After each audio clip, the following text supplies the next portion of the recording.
Assalamualaikum warahmatullahi wabarakatuh. Apa kabar semuanya? Ibu harap semuanya dalam keadaan baik ya.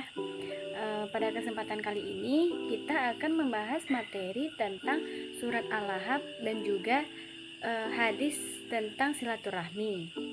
Surat Al-Lahab sendiri terdiri dari 5 ayat. Kandungan dari surat Al-Lahab berdasarkan dalil Al-Quran, surat Al-Lahab dijelaskan bahwa banyak terdapat bukti-bukti yang jelas bahwa Rasulullah Shallallahu Alaihi Wasallam beliau tidak mengajak untuk mencari kekuasaan, kehormatan, dan juga jabatan di kalangan kaumnya. Dalam membantu dakwah Rasulullah Shallallahu Alaihi Wasallam.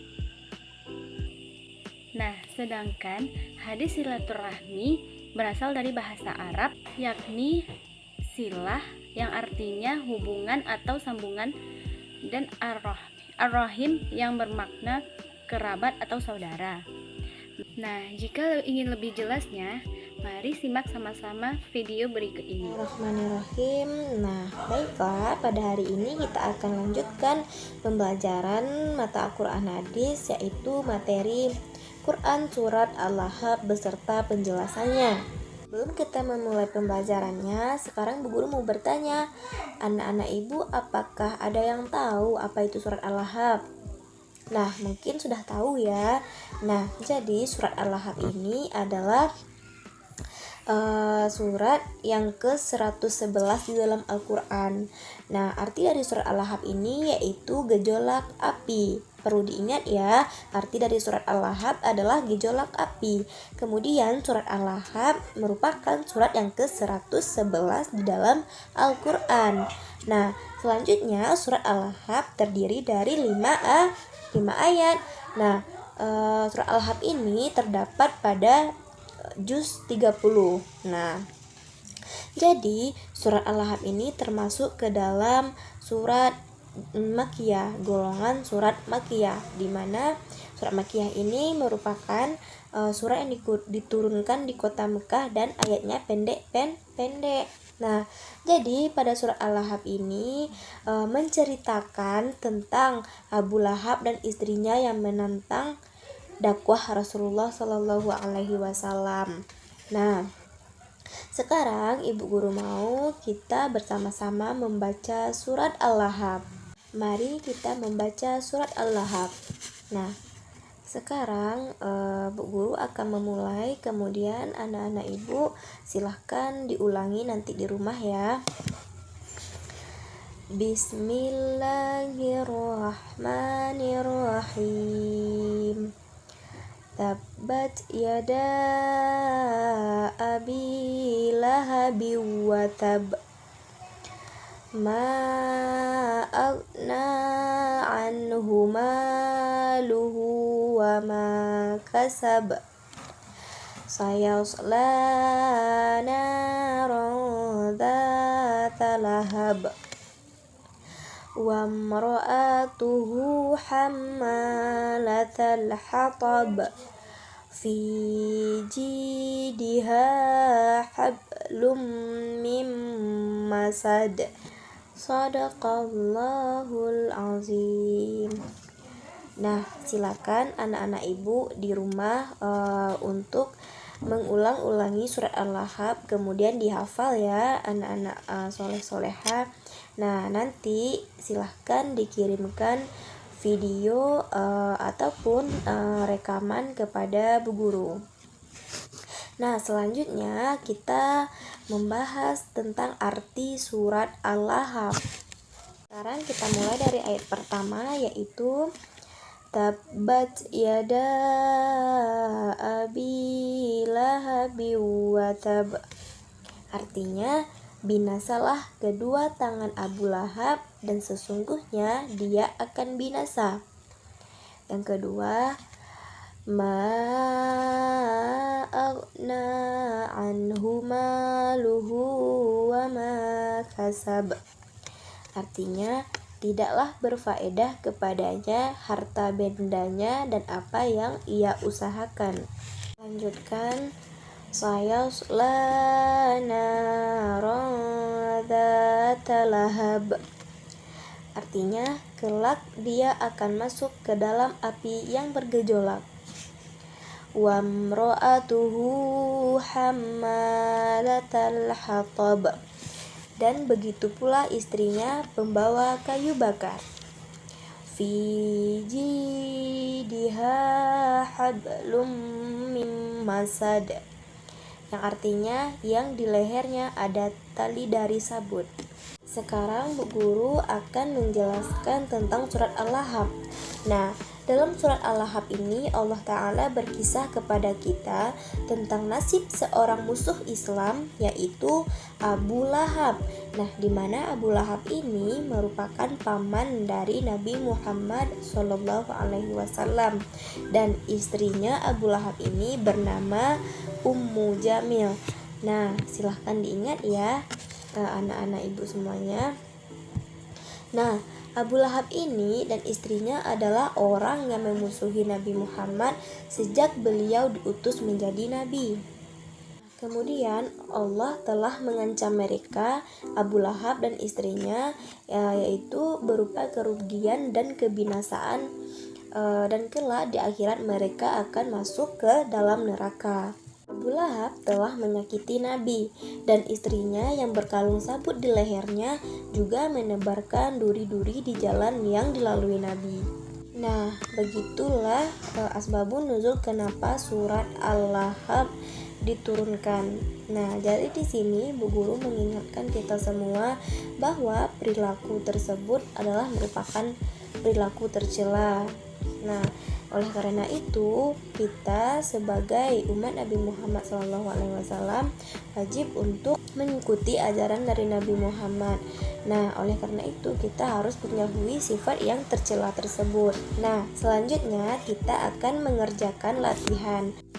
Nah, dari penjelasan materi tadi, ada beberapa kuis yang harus dikerjakan.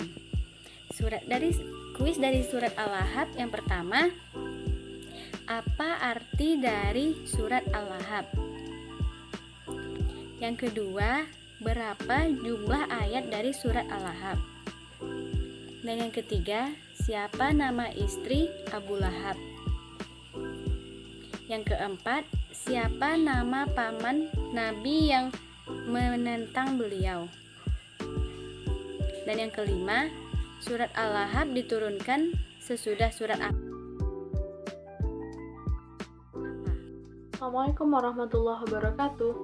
Perkenalkan, nama saya Zahra Tunisa. Saya berasal dari jurusan Pendidikan Guru Madrasah Ibtidaiyah Institut Agama Islam Negeri Batu Sangkar. Baiklah, di sini saya akan melanjutkan pembahasan kita mengenai Quran Surah Al-Lahab dan hadis tentang silaturahmi. Sebagaimana yang telah dijelaskan sebelumnya, yaitu mengenai pembelajaran Quran Surah Al-Lahab, di mana sebelumnya dijelaskan, yaitu dikisahkan seorang paman Nabi dengan istrinya yang bernama Abu Lahab. Dia memiliki sifat iri dan dengki terhadap Rasulullah SAW. Hal ini dibuktikan karena ketika Rasulullah SAW dalam menyebarkan ajaran agama Allah atau ajaran agama Islam, selalu dihalangi oleh Abu Lahab dan istrinya. Contohnya saja, Abu Lahab sering melempari Nabi Muhammad dengan batu atau dengan kotoran-kotoran. Kemudian, istrinya meletakkan duri di tengah jalan yang biasanya dilalui oleh Rasulullah SAW. Dan sifat keiri dengkian ini tidak hanya dilakukan secara sembunyi saja, tapi kan juga secara terang-terangan yang telah saya jelaskan sebelumnya. Kemudian, berkaitan dengan Quran Surah Al-Lahab ini, di mana suatu ketika Rasulullah SAW mengumpulkan orang-orang Quraisy di suatu bukit, di mana di sana Rasulullah menjelaskan bahwasanya akan terjadi suatu peperangan atau kekacauan yang akan terjadi pada umat-umat Quraisy. Akan tetapi di tengah-tengah keramaian tersebut adalah salah satu orang, yaitu berseru atau berkata, "Celakalah engkau wahai Muhammad, apakah hanya dengan ini engkau mengumpulkan kami semua?"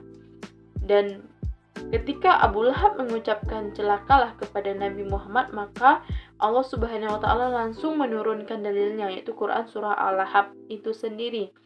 di mana Quran Surah Al-Lahab ini bermaksudkan itu celaka bagi Abu Lahab dan istrinya yang selalu mengganggu dan menghalangi Rasulullah SAW dalam berdakwah. Yang menjadi pertanyaan bagi kita, kenapa Abu Lahab dan istrinya itu merasa iri dan dengki? Maka jawabannya yaitu karena agama yang dianut oleh orang-orang Quraisy sebelum datangnya Rasulullah itu sangat berbeda sekali dengan ajaran yang dibawa oleh Rasulullah, sehingga pada saat ketika Rasulullah dalam menyebarkan ajarannya begitu banyak sekali diterima oleh orang-orang Quraisy, sehingga inilah menyebabkan Abu Lahab dan istrinya itu merasa iri terhadap keberhasilan Rasulullah dalam menyebarkan ajaran agama Islam. Baiklah, berkaitan dengan materi Quran Surah Al-Lahab ada juga dijelaskan mengenai hadis tentang silaturahmi. Kenapa ada kaitan antara dua materi ini, di mana dijelaskan bahwasanya ketika Abu Lahab sering membenci Nabi Muhammad atau Rasulullah, iri dengki terhadap Rasulullah, akan tetapi Rasulullah tidak pernah membalasnya sama sekali. Kenapa? Karena Rasulullah masih ingin menjaga tali silaturahminya dengan pamannya tersebut. Sebagaimana di dalam ajaran Islam juga dijelaskan, kita sebagai umat Islam harus selalu menjaga tali silaturahmi, baik dengan orang yang menyukai kita maupun dengan orang yang tidak menyukai kita. Baiklah, pada kali ini kita masuk kepada pembahasan atau pembelajaran selanjutnya, yaitu mengenai hadis silaturahmi. Coba perhatikan hadis di atas. Di dalam hadis ini dijelaskan yaitu mengenai hadis silaturahmi. Marilah kita baca bersama-sama. An Anas bin Malikin qala anna Rasulullah sallallahu alaihi wasallam qala man ahabba ayyubsata lahu fi rizqihi wa yunsa'alahu fi atharihi falyasil rahimahu riwahul muttafaqun alaih. Itu dalil hadisnya. Itu baik, kita bacakan sekali lagi. An Anas bin Malikin radhiyallahu anhu qala anna Rasulullah sallallahu alaihi wasallam qala man ahabba ayyubsata lahu fi rizqihi wa yunsa'alahu fi atharihi falyasil rahimahu riwahul muttafaqun alaih. Baik, itu hadis tadi. Baiklah, kita artikan secara bersama-sama. An Anas bin Malik, dari Anas bin Malik radhiyallahu anhu qala, berkata, anna Rasulullah sallallahu alaihi wasallam, bahwasanya Rasulullah sallallahu alaihi wasallam qala, bersabda, man ahabba, barang siapa yang menginginkan, ayyubsatalahu, dilapangkan baginya, fi rizqihi, rezekinya, wa yunsa'alahu, dan dipanjangkan baginya, fi atharihi, umurnya, falyasil, maka hendaklah ia menjalin rahimahu, silaturahminya atau hubungan silaturahminya. Muttafaqun alaih, muttafaq alaih. Baik, jadi arti dari hadis tadi yaitu dari Anas bin Malik radhiyallahu anhu, dia berkata bahwasanya Rasulullah SAW bersabda, barang siapa yang menginginkan dilapangkan rezekinya dan dipanjangkan umurnya, maka hendaklah dia menjalin hubungan silaturahmi. Hadis riwayat muttafaqun alaih. Baik, berdasarkan hadis di atas bahwasannya dijelaskan, kita sebagai umat muslim, apabila kita menginginkan Allah Subhanahu wa taala melapangkan rezeki kita dan memanjangkan umur kita, maka hendaklah kita sama-sama saling menjaga tali silaturahmi. Tujuannya agar yang kita inginkan, baik rezeki dilapangkan dan umur yang panjang, itu dapat kita peroleh ketika kita dapat menjalin silaturahmi itu dengan baik. Dan sebagai umat Islam, kita harus wajib menjaga silaturahmi itu, baik orang itu menyukai kita maupun tidak, karena kewajiban kita adalah untuk selalu menjaga kerukunan dan kedamaian kita dalam berkehidupan antar sesama, apalagi antar sesama umat muslim.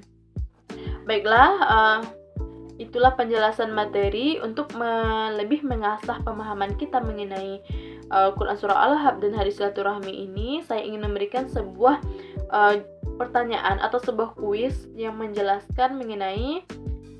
Coba perhatikan tampilan ini, di mana pada tampilan ini diharapkan kita mampu menjawab kuis atau soal yang saya berikan ini.